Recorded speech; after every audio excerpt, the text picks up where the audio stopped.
Hello viewers, আশা রাখি সবাই ভালো আছেন। চলে আসলাম আজকে আমরা নতুন আরেকটি ভিডিও নিয়ে। আজকে আমরা এই ভিডিওতে আলোচনার চেষ্টা করব যে বর্তমান বাজার থেকে আপনি চাইলেই 20 থেকে 30% পর্যন্ত প্রফিট নিতে পারেন। তো এই প্রফিটটা কিভাবে নিতে পারেন তা নিয়ে বিস্তারিত আলোচনা আপনার সাথে করব।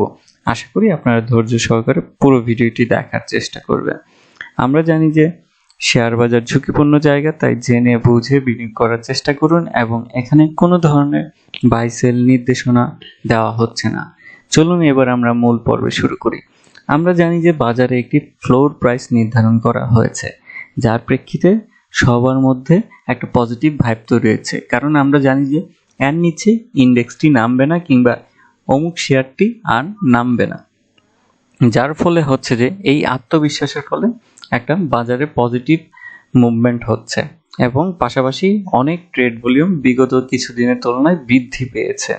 এবং আমরা আরেকটি জিনিস যেটি দেখতে যাব যে এখান থেকেই আপনার মার্কেটটি বেশ একটা ভালো অবস্থান তৈরি করবে, কারণ জানি যে মার্কেট এখানে যেহেতু নামবে না, তার মানে হচ্ছে যে মার্কেটও যখনই ভালো একটা অবস্থান তৈরি হবে তখন গিয়েই কিন্তু ফ্লোর প্রাইসটা উইথড্র হবে।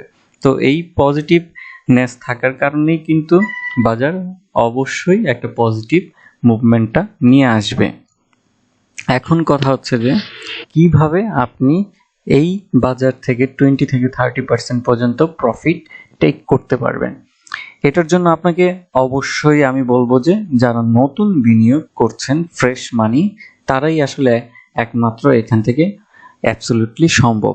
যারা প্রিভিয়াস আমাদের লসের সম্মুখীন হয়েছি তারা হয়তো ডিফারেন্ট স্টেপগুলো নিব, হয়তো অ্যাভারেজ করার চেষ্টা করব, অথবা হচ্ছে যে দেখা যাবে যে আমরা আরেকটু দীর্ঘমেয়াদে প্ল্যান করার চেষ্টা করব যে আমার স্টকটা হোল্ড রাখার জন্য।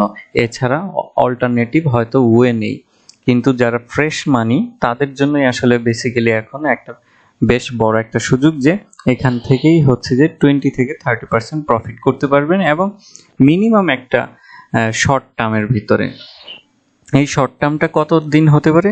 অ্যাবসলিউটলি 3 থেকে 6 মাস, কারণ এই সময়টা আপনাকে দিতে হবে।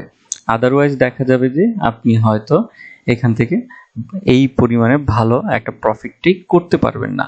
তার আগে যে বড় জিনিসটি হচ্ছে যে আপনাকে অবশ্যই প্রোডাক্ট সিলেকশনটা সুইটেবল হতে হবে। আপনি যদি প্রোডাক্ট সিলেকশনে যদি ভুল করে ফেলেন তাহলে দেখা যাবে যে সেখানে আপনি প্রফিটের জায়গায় বড় আকারে একটা লসের সম্মুখীন হচ্ছেন।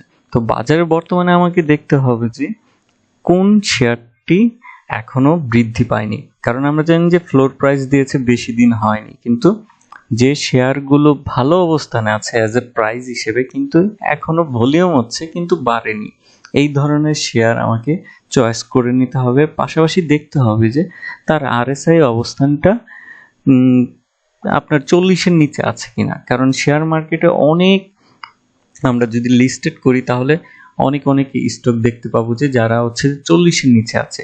তো সেই ধরনের স্টকগুলোকে আমরা যদি ভালোভাবে সিলেকশন করতে পারি তাহলে দেখা যাবে যে আমরা এখান থেকে 3 থেকে 6 মাসের ভিতরে 20 to 30% প্রফিট গেইন করতে পারতেছি।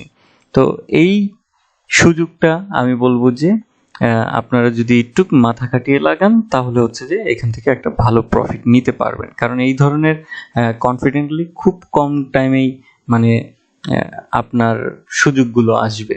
এটা একটা ভালো একটা পজিটিভ দিক। এবং আমার কাছে আরেকটা জিনিস মনে হচ্ছে যে বাজারে আপনার আমরা আগের ধাঁচের মতনই দেখব, কন্টিনিউয়াস যে বাড়তে থাকবে এরকম না, কিছু ভলিউম পজিটিভ যাবে, আবার কখনো দেখা যাবে যে আমরা একটু নেগেটিভ দেখছি। তো এখান থেকে আসলে আতঙ্কিত হওয়ার কোনো কারণ নাই, কারণ হচ্ছে যে এটা স্বাভাবিকভাবেই নিতে হবে।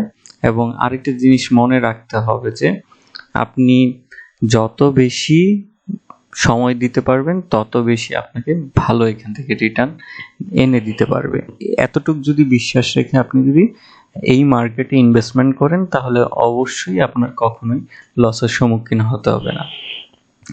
তো এই ছিল আজকে আমার এই ভিডিওতে। যারা নতুন ইনভেস্টর, যাদের হাতে ফ্রেশ মানি, তারা এই মুহূর্তে হচ্ছে যে বাজার থেকে একটা শর্ট টার্মের ভিতরে 20 থেকে 30% প্রফিট নিতে পারবেন এবং আমি যে পয়েন্টগুলো বলেছি সেগুলো অবশ্যই দেখে বুঝে তার বাদে সেই স্টকটা সিলেক্ট করতে হবে। আজকে এতটুকুই। ভালো থাকুন, সুস্থ থাকুন এবং শেয়ার বাজারে জেনে বুঝে বিনিয়োগ করুন। ধন্যবাদ।